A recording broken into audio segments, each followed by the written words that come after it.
समूह ने सफलतापूर्वक अपने 90 साल पूरे कर लिए हैं और इस मौके पर दिल्ली के इंदिरा गांधी इंडोर स्टेडियम में एक भव्य समारोह का आयोजन हुआ, जिसमें राष्ट्रपति प्रणब मुखर्जी, प्रधानमंत्री नरेंद्र मोदी समेत राजनीति, कारोबार और अन्य क्षेत्रों की दिग्गज हस्तियों ने शिरकत की।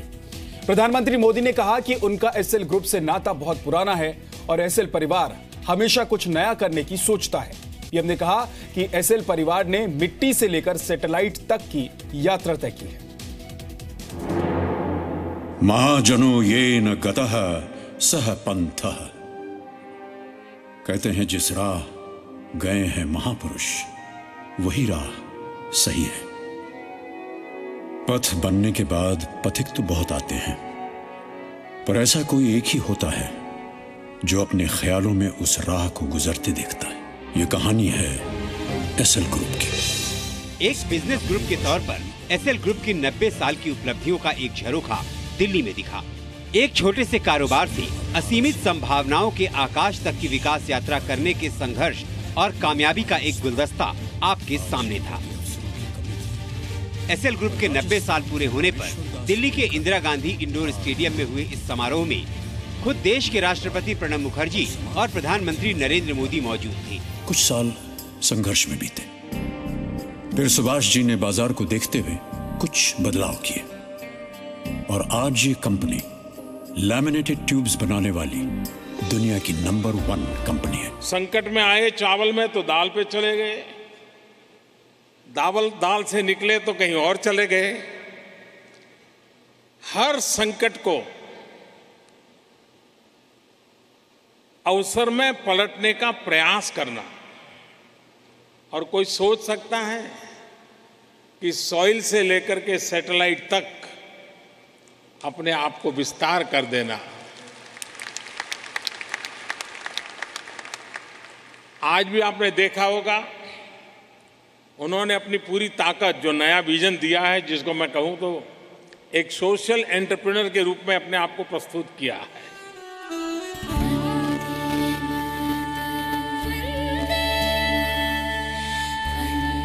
ये समारोह एसएल ग्रुप के 9 दशकों की कामयाब कहानी को दोबारा जी लेने का मौका था।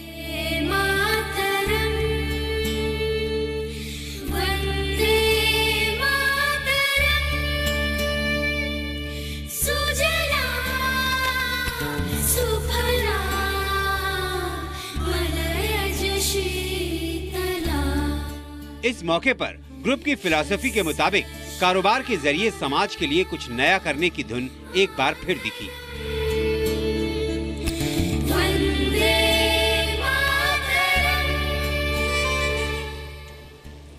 प्रधानमंत्री नरेंद्र मोदी के हाथों एसएल ग्रुप के जन सशक्तिकरण अभियान सारथी की लॉन्चिंग की गई।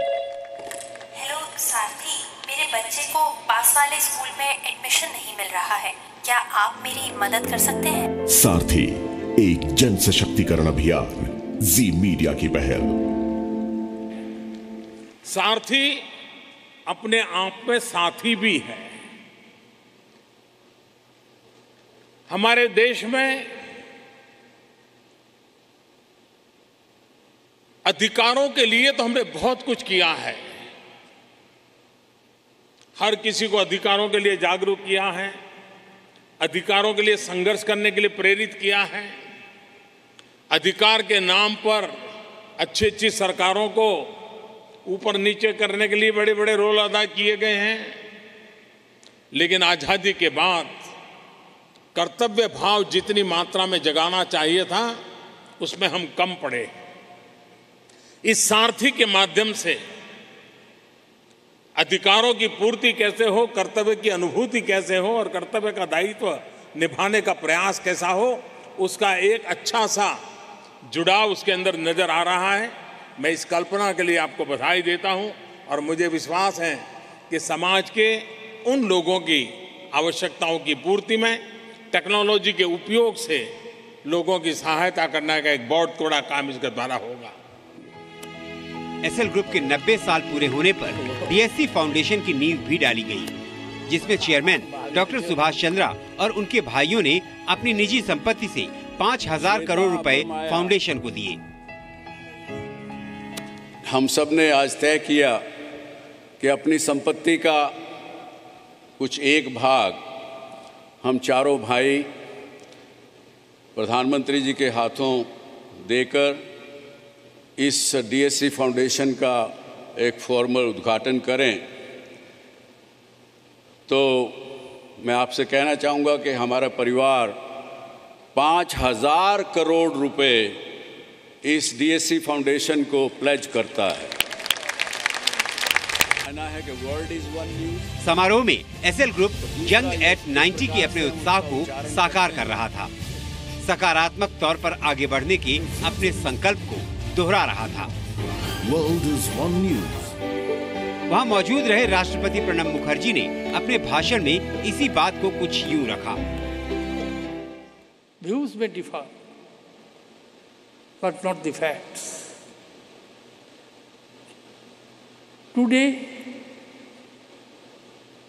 to my mind, it is not very healthy development. To some extent, to be anti-establishment is the fashion of the day. But one need not think that simply being anti-establishment is making a positive contribution to the society. A lot of positive things are taking place in our day-to-day life. SL group के इस समारोह में कारोबार के क्षेत्र में नाम कमाने वाले कुछ खास लोगों का सम्मान भी किया गया। श्री पीयूष ओछबलाल, चेयरमैन वाघ बकरी, श्री मुर्तजा गोराकीवाला, मैनेजिंग डायरेक्टर वॉकहार्ट। ये समारोह एक परिवार की इकाई के कारोबारी सफलता का भी नमूना था। परिवार के मूल्यों को पीढ़ियों से संजोने के एसएल ग्रुप की कोशिशों को इस समारोह में सम्मान दिया गया। ब्यूरो रिपोर्ट, जी मीडिया।